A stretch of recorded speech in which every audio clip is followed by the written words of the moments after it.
Asossiz yozilayotgan jarimalar haydovchilarni qanchalik sarson qilayotganligini bilasizmi? Ba'zida vaziyat to'liq o'rganilmasdan avtomatlashtirilgan tarzda chiqayotgan jarimalar nafaqat asabni buzadi, balki fuqarolarni tizimga bo'lgan ishonchini ham susaytiradi. Keling, buni Andijon shahar yo'l harakati xavfsizligi boshqarmasi tomonidan qo'llanilgan jarima misolida ko'rib chiqamiz. Bu holatda piyodaga yo'l bermaganlik uchun jarima kelgan, lekin vaziyatga obyektiv baho bersak, bu yerda jarima mutlaqo noto'g'ri qo'llanilgan. Birinchidan, yo'l harakati qoidalarining 19-bandiga asosan piyodalar tartibga solinmagan piyodalar o'tish joyidan o'tayotganda yaqinlashib kelayotgan transport vositalarini va ularning tezligini chamalab o'tish o'zi uchun xavfsiz ekanligiga ishonch hosil qilgandan so'ng qatnov qismiga chiqishiga ruxsat etiladi.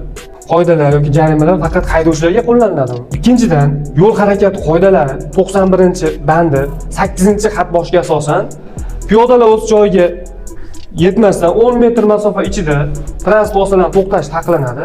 Lekin bu holatda 10 metr ichida to'xtab turibdi avtomobillar. Bular piyodani to'liq to'sib turibdi. Haydovchi qanday qilib favqulodda to'xtashi mumkin?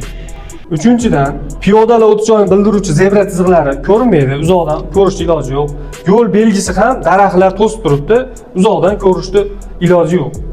Qoidalar barcha uchun barobar ishlashi, infratuzilmalar esa talabga javob berishi kerak. Inson omilini hisobga olmasdan faqat jarima qo'llash qanchalik to'g'ri?